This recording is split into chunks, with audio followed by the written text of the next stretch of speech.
오늘 우리가 주신 말씀은 구약 성경 예레미야서 1장 1절에서 9절까지의 말씀입니다.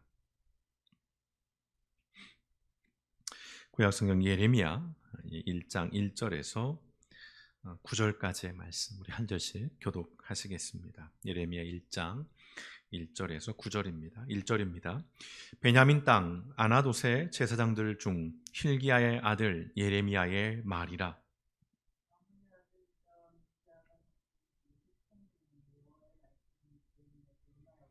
요시야의 아들 유다의 왕 여호야김 시대부터 요시야의 아들 유다의 왕 시드기야의 11년 말까지 곧 5월에 예루살렘이 사로잡혀 가기까지 임하니라. 내가 너를 모태에 짓기 전에 너를 알았고 내가 배에서 나오기 전에 너를 성별하였고 너를 여러 나라의 선자로 세웠노라 하시기로.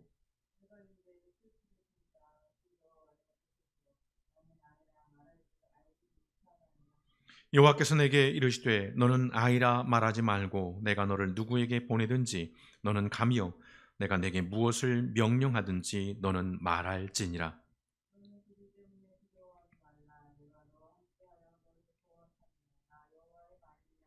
함께 읽습니다. 여호와께서 그의 손을 내밀어 내 입에 대시며 여호와께서 내게 이르시되 보라 내가 내 말을 내 입에 두었노라. 아멘. 고맙고 감사하신 아버지 하나님, 오늘도 하나님 말씀 앞에 섭니다.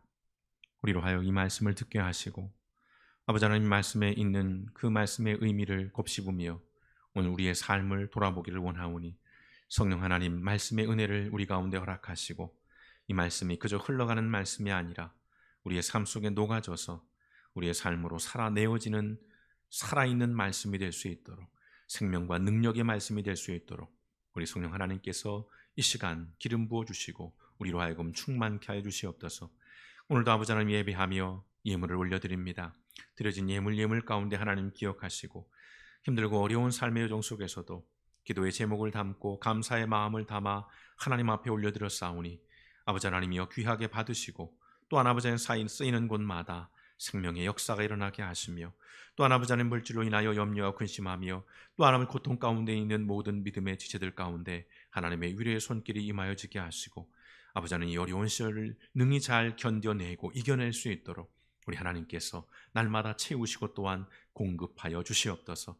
그 하늘의 하나님의 부유함이 우리 가운데 충만해지기를 원하오니 오늘 예배하는 모든 믿음의 백성들의 삶 속에 하늘의 기름진 것들이 아버지 하나님이여 넘쳐날 수 있고 신령한 것들로 채워져 나갈 수 있도록 우리 하나님께서 역사하여 주시옵소서. 모든 말씀을 권하신 예수님의 이름으로 감사하며 기도드렸습니다. 아멘. 예, 우리는 계속해서 올해 우리 주제 말씀 또 표에 관련된 큰 틀을 가지고 말씀을 이어가고 있는데요. 지난 주일을 잠시 좀 기억해 보시면 좋겠습니다. 지난 주일 우리는 요셉 이야기를 나눴습니다. 성경에서도 굉장히 유명한 인물이지요. 요셉. 요셉 이야기를 나누면서 이렇게 결론을 지었습니다. 요셉은 하나님이 없는 것 같은 세상에서 하나님 앞에서 그리고 하나님과 함께 형통한 삶을 살았다라는 말씀을 드렸습니다. 요셉은 그 인생이 극단적인 내리막과 또 오르막을 오갔던 그런 삶이었음을 우리가 잠시 살펴봤습니다. 그럼에도 그런 극심한 흔들림 속에서도 흔들리지 않는 한 가지가 있었다는 것이죠. 무엇이었습니까? 하나님을 향한 마음. 하나님을 향한 그 시선만큼은 결코 거두지 않았고 흔들리지 않았고 또 멈추지 않았다는 것입니다. 요셉은 어떤 상황에서도 어떤 자리에서도 하나님에 대해서만큼은 한결같았던 것이지요. 이런 요셉을 묵상하면서 언젠가 주일 말씀 시간에 여러분들에게 소개해드렸던 짧은 기도문이 다시 떠올랐습니다. 혹시 기억하시는지요? 2줄짜리의 기도문 이런 것이지요. 주님, 부유함으로 인해 내가 누군지 잊지 않도록 하시고 가난함으로 인해 당신이 누군지 잊지 않도록 하소서. 정말 압축되어 있는 말씀입니다. 짧은 기도문이지만 이 안에는 정말 수백만 마디의 말이 들어있는 그런 기도죠. 부유함으로 인해서 내가 누군지 잊지 않도록 하시고, 가난함으로 인해서 당신이 누군지 잊지 않도록 해달라고 하는 이 기도.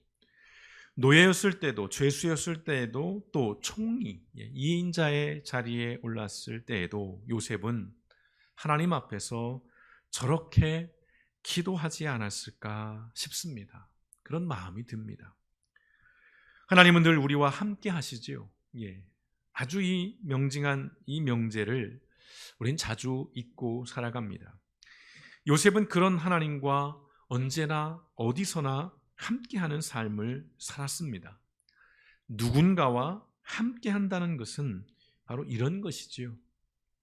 책임과 한결같음인 것입니다. 책임과 한결같음.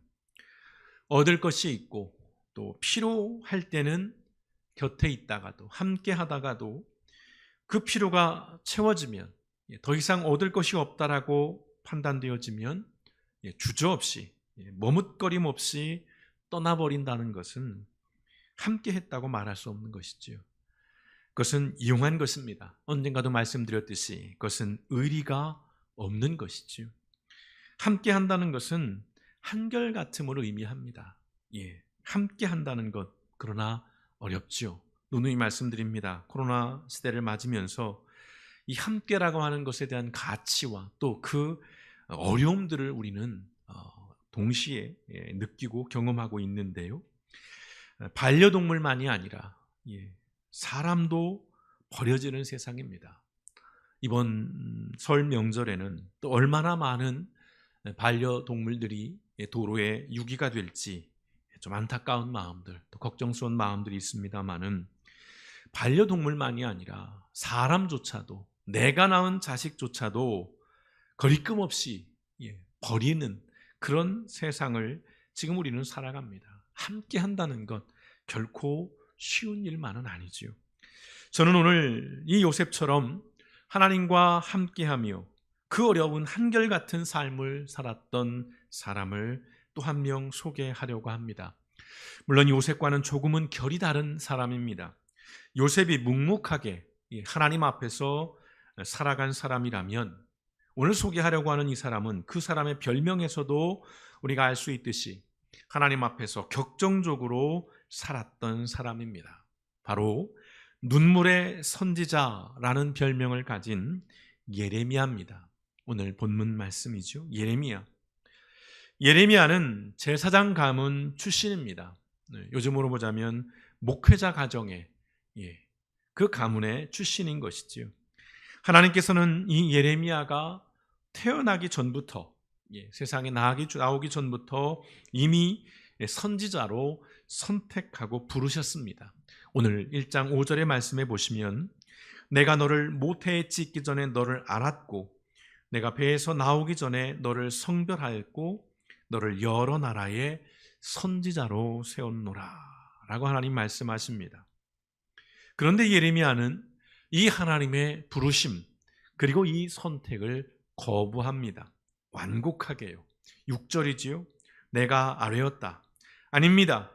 주 나의 하나님, 저는 말을 잘 할 줄 모릅니다. 저는 아직 너무나 어립니다. 마치 모세와 같이 이제 변명을 하는 것이지요. 핑계를 대는 것입니다. 물론 이것이 그저 단순히 변명이나 핑계만은 아닙니다. 오늘 이 예레미야가 이 하나님의 부르심을 거부한 것은 그가 굉장히 내성적인 사람이었고 아주 예민하고 매우 섬세한 사람이었기 때문이기도 합니다. 아주 여린 사람이었어요. 강한 사람이 못 됐습니다. 그는 매우 여러 가지 이 큰 일들 앞에서 이리저리 흔들리기도 하고 마음의 동요가 심한 그런 성향의 사람이었던 것이지요.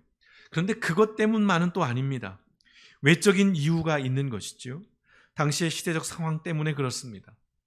정치적으로 보자면 오늘 말씀 속에 요시야 왕을 시작으로 해서요, 여호야김과 남유다의 마지막 왕이었던 이 시드기야 왕에 이르기까지 남유다는 대격변의 시기를 맞이하고 있는 것입니다. 이집트와 바벨론이라고 하는 대제국의 틈바구니에서 북쪽 남쪽 그 중간에 끼었던 것입니다. 매우 위태로운 이 줄타기 외교를 하던 시절이었던 것이지요. 종교적 사회적 환경도 매우 비관적이었습니다. 하나님을 버리고 우상 숭배에 빠져 있었습니다. 당연히 예배는 변질되었고 사회는 도덕적 타락이 극에 달한 그런 시대적인 배경을 가지고 있습니다. 그래서 나라가 망할 위기에 처한 것이었고, 나라가 망할 위기에 놓이면서 종교는 더욱 타락해갔고 사회는 급격하게 혼란에 빠져들었던 것입니다. 악순환이 계속되던 시기였습니다. 그런 시대에 하나님의 말씀을 선포하는 선지자로 부름을 받았던 것이지요. 예레미야가 그 부르심을 거부하는 것은 어쩌면 당연한 것입니다. 번영과 번성의 시대라면 모를까 몰락해가는, 쇠퇴하고 있는 그 혼란의 극격변의 상황에서 심판을 이야기하는, 징벌을 이야기하는 그 하나님의 말씀을 선포하는 일은 누구라도 반기지 않을 부르심이었던 것입니다. 그럼에도 오늘 하나님께서는 예레미야를 강권하십니다. 7절에서 9절의 말씀을 보시겠습니다. 그러나 주님께서 나에게 말씀하셨다. 너는 아직 너무나 어리다고 말하지 말아라. 내가 너를 누구에게 보내든지 너는 그에게로 가고 내가 너에게 무슨 명을 내리든지 너는 그대로 말하여라. 너는 그런 사람들을 두려워하지 말아라. 내가 늘 너와 함께 있으면서 보호해 주겠다. 나 주의 말이다. 약속을 주시는 겁니다. 함께 하겠다라고 하는 약속을 주시는 겁니다.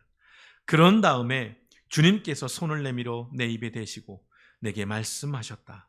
내가 내 말을 내 입에 맡긴다. 참 힘든 사명을 주시는 겁니다.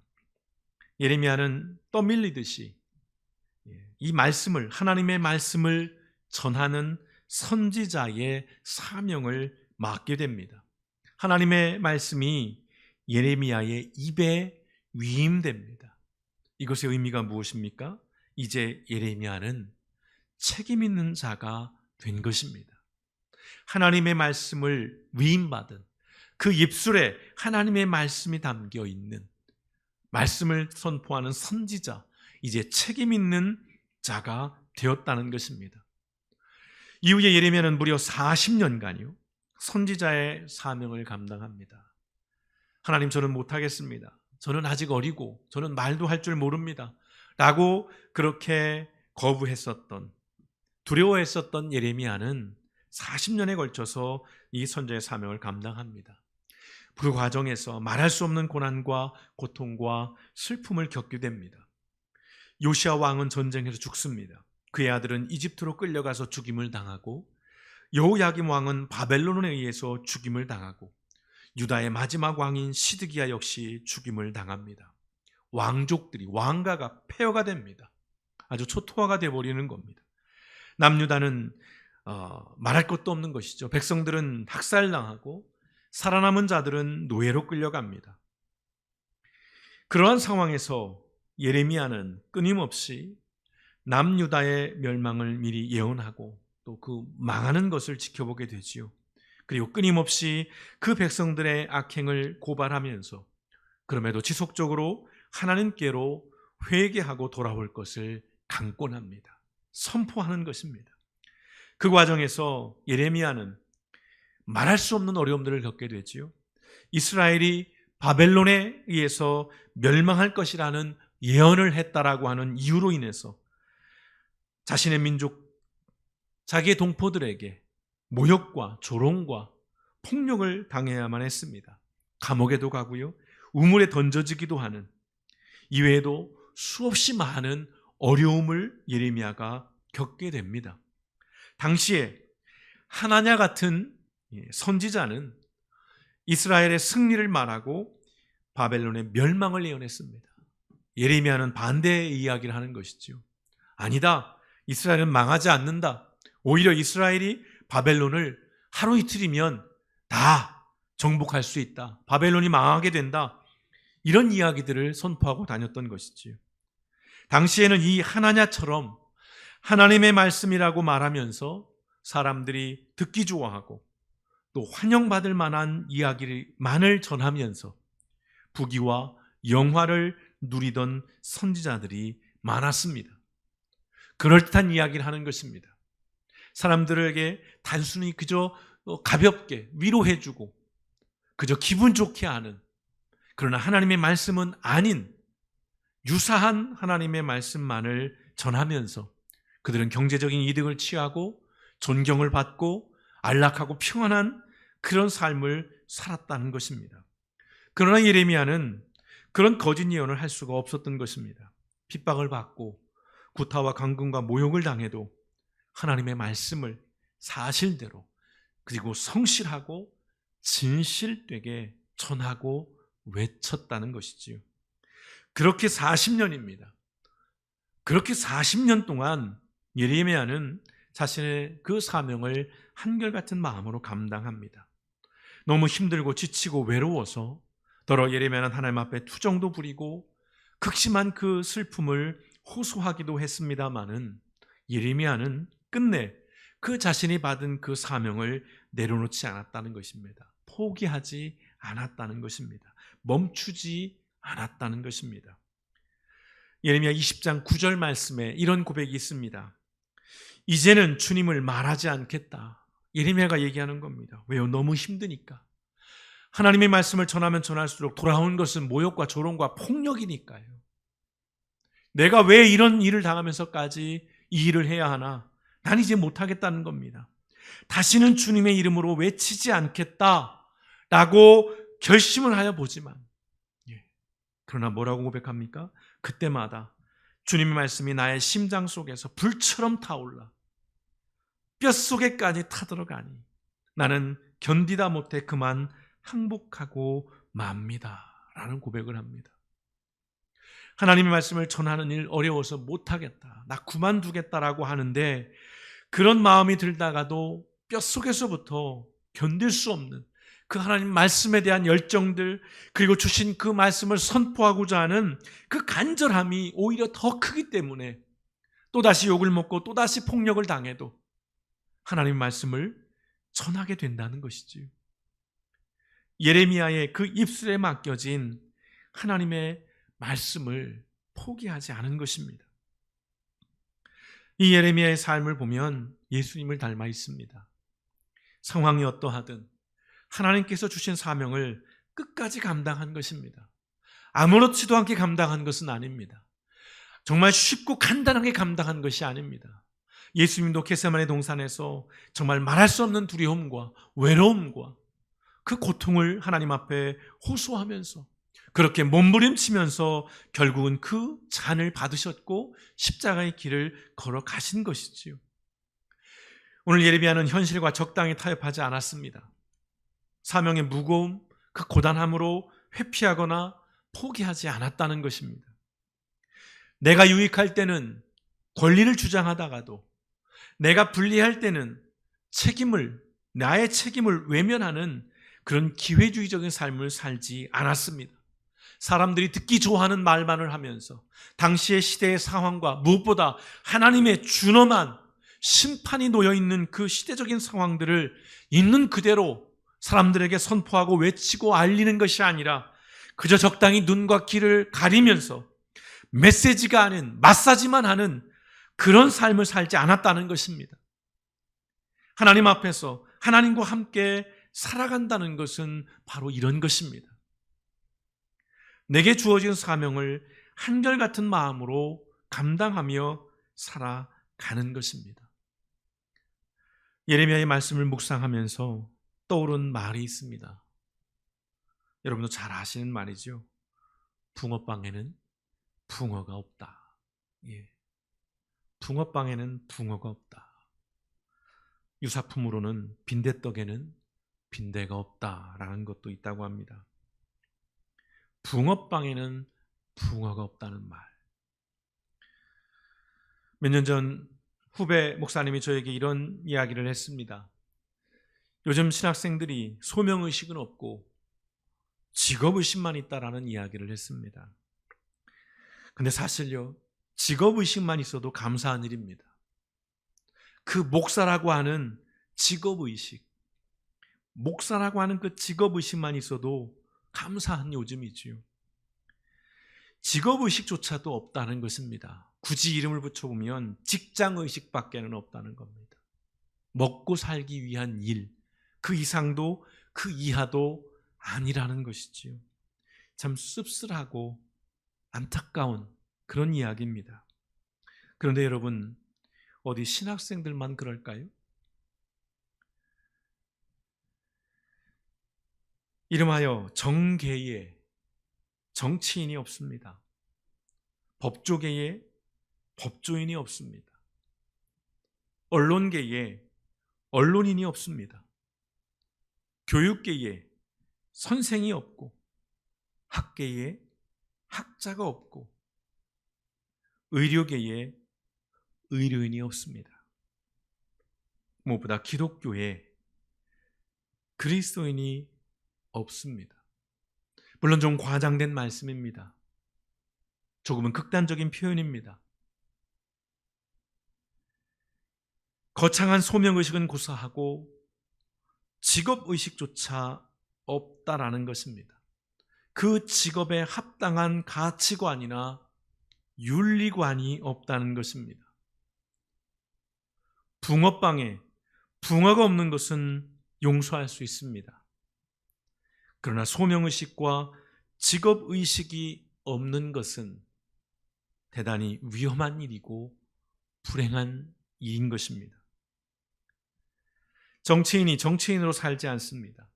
언론인이 언론인으로 살지 않는 그런 세상을 여러분 한번 상상해 보십시오. 법조인이 법조인으로 살지 않고 의료인이 의료인으로 살지 않는 그런 세상을 여러분 한번 상상해 보십시오. 목사가 목사로 살지 않고 그리스도인이 그리스도인으로 살지 않는 그런 세상을 여러분 한번 상상해 보십시오. 무엇보다도 하나님의 사람이 하나님의 사람으로 살지 않는 세상을 상상해 보십시오. 그런 세상은 사람이 사람으로 살지 않는 세상입니다. 모든 직업의 궁극적인 목표가 오직 부를 축적하고 권력을 잡아 높은 곳에 오르려고 하는 것에만 있는 그러한 세상을 한번 상상해 보십시오. 모든 사람들이 자신의 욕망을 채우기 위해서만 살아가는 그런 세상을 상상해 보십시오. 그리고 그런 세상에서 살아가도록 가르침을 받고 그런 세상에서 살아남기 위한 그야말로 무한 경쟁으로 내몰리는 우리의 아이들의 삶을 상상해 보십시오. 그러나 성도 여러분, 이것은 우리가 그저 지금 상상해 보는 세상이 아니라 지금 우리가 살아가고 있는 세상의 현실입니다. 더 이상 정치인이 국민들을 무서워하지 않습니다. 언론인이 가짜뉴스를 부끄러워하지 않습니다. 법조인이 기울어진 판결을 하고도 당당합니다. 목사들은 하나님을 두려워하지 않고 사람을 귀하게 여기지 않습니다. 다시 말씀드립니다. 우리의 직업은 분명 먹고 살기 위한 일 맞습니다마는 한편으로는 사람으로 살기 위한 방편이기도 한 것입니다. 그래요, 직업은 소명인 것입니다. 사람들은 침례 요한과 예수님을 끊임없이 비교했습니다. 그러나 침례 요한은 시기심이나 질투심으로 예수님에 대한 자신이 해야 할 일을 잊거나 포기하지 않았습니다. 예수님보다 먼저 선지자의 일을 시작했고 침례 요한에게도 따르는 제자들이 있었지만 그러나 자신의 소명을 잃지 않았어요. 자신은 길을 예비하는 자였던 것입니다. 자신이 주인공이 아니라는 것을 침례 요한은 알고 있었던 것입니다. 요셉은 어느 자리에서든지 하나님 앞에서 자신에게 주어진 일을 묵묵하게 감당해냅니다. 형들을 향한 원한과 복수심으로 살지 않았습니다. 그가 총리라는 자리에 올랐을 때 그가 가진 그 권력으로 그 자리를 이용해서 자신의 형들을 복수하는 일에 그 힘을 쓰지 않았다는 것입니다. 예레미야는 원치 않는 부르심이었지만 그럼에도 40년간 한결같은 마음으로 극심한 고난과 고통 속에서도 하나님의 말씀을 있는 그대로 전하는 일을 멈추지 않았습니다. 하나님의 말씀을 적당히 왜곡해서 부와 권력을 위해서 그 하나님의 말씀을 그리고 선지자라고 하는 그 자리를 이용해 먹지 않았다는 것입니다. 성도 여러분, 지금 무엇을 하며 살고 계시는지요?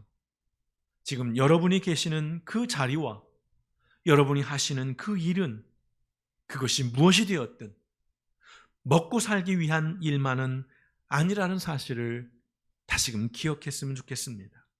잊지 않았으면 좋겠습니다.